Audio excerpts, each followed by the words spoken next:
If you want to fast track your career, it comes down to one simple thing. Impress your boss. If you make your boss's life easier, less stressful, if you add value for your boss, you will advance your career. In this video, I'm gonna share one very specific technique. We're gonna dive into the weeds, we're gonna get into the details, but I promise you, I 100% guarantee you that if you follow this technique, you will impress your boss and advance your career. Come on, let's go.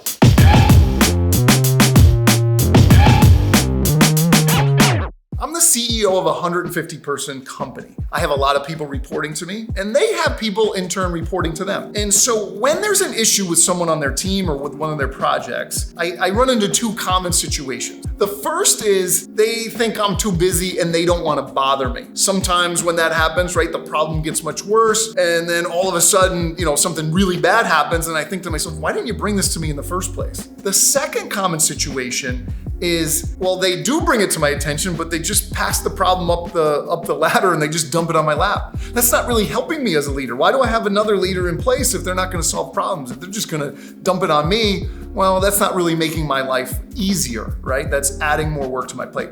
So the way we train our leaders here at Jahnel Group is very different. And I'm gonna share an example. I'm gonna share an email that this is what I like to receive. When I receive something like this, it impresses me. As their boss, it impresses me and makes me think that they've got things under control. Let's take a look.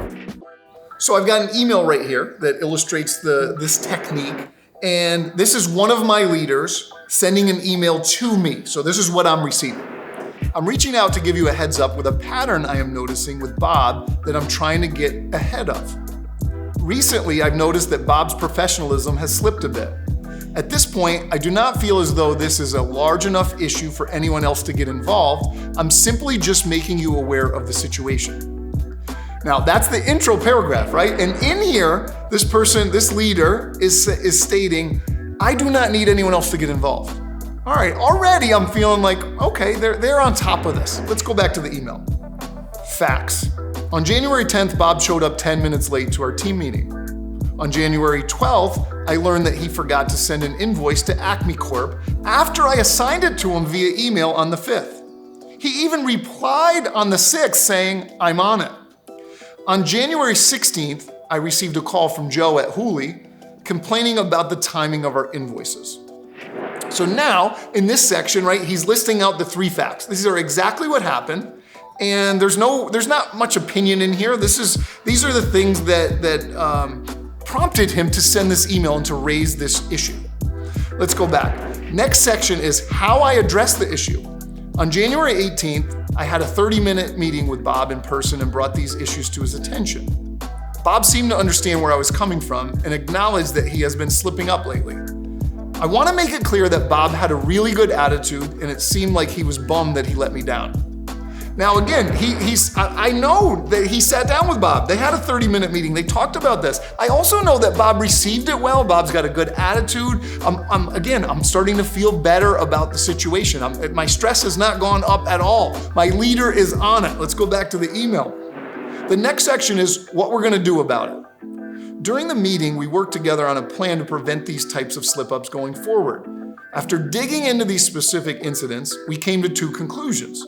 Number 1, Bob needs to do a better job reviewing his calendar at night before he goes to bed. He said he's going to make this part of his bedtime routine. Before he plugs his phone in at night, he'll take a minute to look at his calendar for the next day and set alarms for all of his meetings. Number 2, Bob needs a better system for tracking the status of invoices. He's going to use a simple Trello board and move invoices to the next stage after he completes a task. This should prevent things from falling through the cracks and will give him and his team visibility into the status of each invoice. So now as a leader, I'm reading this and I'm feeling good. They have a simple plan, right? These 2 things they're gonna implement that should address and fix the problem. Let's go back to the email. The final section is the follow-up plan. Bob and I scheduled follow-up meetings every 2 weeks to see how things are going. Based on Bob's attitude, I'm confident that these issues will be resolved. And here's the final paragraph. Again, I don't need you to get involved. I have this covered. I just wanted to make you aware of the situation and let you know how I'm handling it. Now think about this. If you're a leader and one of the people under you sent an email like this that addressed Here's the problem. Here are the facts of the case. Here's how I addressed it. Here's our plan going forward so that we can prevent these problems from going forward. And hey, I'm on it. I got this covered. How do you feel as their boss, right? Me, when I receive this, I feel like, wow, this is somebody who I can count on. They've got it covered. My stress levels are going down. I'm aware. I also have my finger on the pulse of my own organization because they made me aware of this. This leader that sent me this email, I'm now thinking of them as someone who takes their career seriously, who is very, very intentional in the way they lead. And I'm left with that warm and fuzzy feeling. That impresses me. That is going to lead for better compensation for that leader, more responsibility. They are gonna climb and advance their career. If you follow this technique, simply put, it will impress your boss, which will lead to good things for you and your growth in your career. Do something great today. I'm done.